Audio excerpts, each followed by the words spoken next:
ISO를 높였는데 노이즈가 없어지고, ISO를 줄였는데 노이즈가 많아지고, 어떻게 이런 일이 생길 수 있는 걸까요?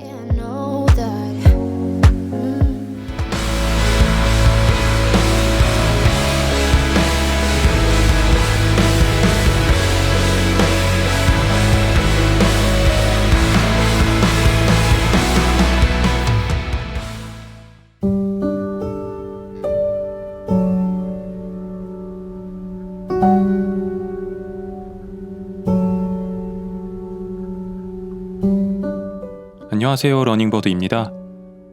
혹시 듀얼 네이티브 ISO를 들어보신 적이 있으신가요? 일반적인 싱글 네이티브 ISO 시스템과는 약간 다른 특성을 갖추고 있는데요. 오늘은 여러분들께 이 듀얼 네이티브 ISO 시스템에 대해서 간단하게 말씀드리고, 소니 α7 S3 카메라와 같이 이 시스템을 갖춘 카메라를 사용할 때 ISO를 어떻게 세팅하고 활용하셔야 하는지에 대해서 설명을 드려보려고 합니다. 유용한 내용이라고 생각하니까요. 오늘도 영상 끝까지 시청 부탁드리겠습니다.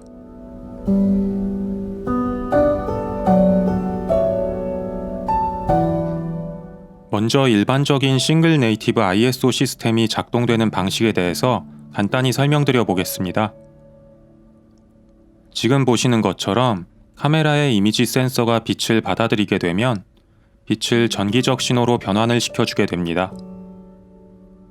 그리고 이 상태에서 ISO 감도를 높여주면 아날로그 서킷을 거쳐 증폭기에서 해당 전기 신호를 증폭시켜주게 되고, 신호가 증폭이 이루어짐에 따라서 노이즈 또한 같이 증가하게 됩니다. 이때 ISO 감도와 노이즈의 관계는 다음과 같은 곡선 형태의 그래프로 표현할 수가 있습니다.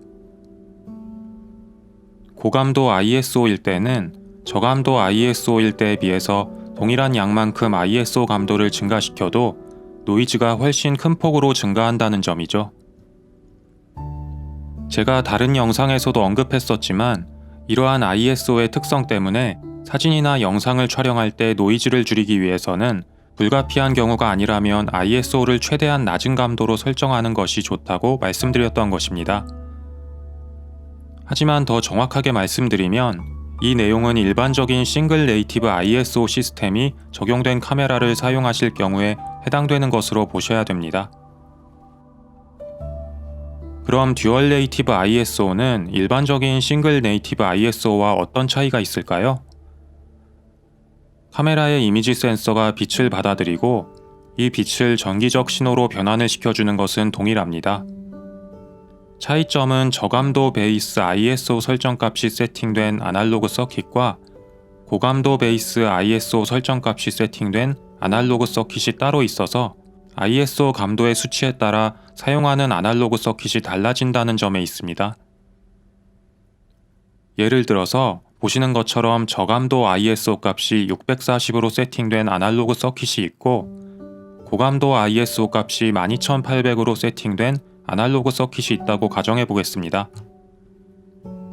먼저 조절하는 ISO의 수치가 640 이상이고 12800 이하의 범위일 경우에는 베이스 ISO가 640으로 세팅된 아날로그 서킷을 거쳐서 ISO가 커짐에 따라 전기 신호의 증폭이 이루어지게 됩니다. 노이즈도 같이 증가하게 되겠죠? 반면에 조절하는 ISO의 수치가 12800 이상이 되면 베이스 ISO가 12800으로 세팅된 다른 아날로그 서킷을 거치면서 노이즈가 리셋된 상태에서 새롭게 증폭이 이루어지게 됩니다. 그래서 듀얼 네이티브 ISO 시스템에서 ISO 감도와 노이즈의 관계는 다음과 같은 그래프로 표현이 됩니다. 일반적인 싱글 네이티브 ISO 시스템에 비해서 고감도 영역에서 ISO를 노이즈에 대한 부담 없이 더 활용이 가능한 시스템인 것이죠. 지금부터는 앞서 설명드린 내용을 바탕으로 ISO 값을 변화시켜 가면서 노이즈가 어떻게 변화하는지를 테스트해 볼 예정인데요. 듀얼 네이티브 ISO 시스템을 갖춘 α7 S3 카메라로 진행해 보도록 하겠습니다. 테스트는 영상 촬영 모드로 세팅한 상태로 베이스 ISO에서 노출을 1스탑씩 올려가면서 진행할 예정이고요. 노출을 1스탑씩 올리기 위해서 ISO 값을 2배씩 증가시켜 주도록 하겠습니다. 먼저 Slog3 픽처 프로파일 세팅으로 시작해 보겠습니다. 베이스 ISO 값은 640이고요. 여기부터 시작하겠습니다. ISO 값에 따른 노이즈 변화를 잘 확인해 주세요. 먼저 ISO가 641대의 화면이고요. 지금부터 1스탑씩 올려보겠습니다. ISO가 1251대고요. ISO 2500, ISO 5000, ISO 1000입니다. 그리고 ISO 12800인데요. 혹시 느끼셨나요? ISO를 12800으로 세팅하는 순간 ISO가 1000대에 비해서 노이즈가 확 줄어드는 모습이죠. 다시 한번 보여드릴게요. ISO가 1000대, 12800일 때, 다시 1000대, 12800일 때 확실히 노이즈 차이가 나는 것을 보실 수가 있습니다. 그러면 ISO를 12800부터 다시 감도를 높여보겠습니다. ISO 20000이고요. ISO 4000, ISO 8000입니다. 점점 노이즈가 다시 증가하는 모습을 확인하실 수 있죠? 하지만 ISO가 1000일 때와 ISO가 20000일 때를 비교해 보시면 오히려 ISO가 1000일 때 노이즈가 더 심하다는 것을 확인하실 수 있습니다. 다음으로는 시네4 픽처 프로파일 세팅으로 진행을 해보겠습니다. 베이스 ISO 값은 100이고요. 여기부터 시작하겠습니다. 역시 이번에도 ISO 값에 따른 노이즈 변화를 잘 확인해 주세요. ISO가 100일 때의 화면입니다. 1스탑씩 올려볼게요. ISO가 200일 때고요. ISO 400, ISO 800, ISO 1600입니다. ISO 2000인데요. Slog3 때와 마찬가지로 ISO를 2000으로 세팅하는 순간 ISO가 1600일 때에 비해서 노이즈가 줄어드는 모습입니다. 다시 한번 보시면 ISO가 1600일 때, 2000일 때, 다시 1600일 때, 2000일 때 노이즈 차이가 나는 것을 보실 수 있습니다. 그럼 ISO 2000부터 다시 감도를 높여줘 볼게요. ISO 3200, ISO 6400, ISO 12800, ISO 25600. 점점 노이즈가 다시 증가하고 있죠? ISO가 1600일 때와 ISO 3200일 때를 비교해 보시면 Slog3의 경우와 동일하게 ISO가 1600일 때 오히려 노이즈가 더 심한 것을 확인하실 수가 있습니다. 마지막으로 픽처 프로파일을 끈 상태로 진행을 해보겠습니다. 베이스 ISO 값은 80이고요. 여기부터 시작하겠습니다. 1스탑씩 올리면서 확인해 볼게요. ISO가 80일 때고요. ISO 160, ISO 320, ISO 640, ISO 1250입니다. ISO 1600인데요. 역시 ISO를 1600으로 세팅하는 순간 ISO가 1250일 때에 비해서 노이즈가 줄어드는 모습입니다.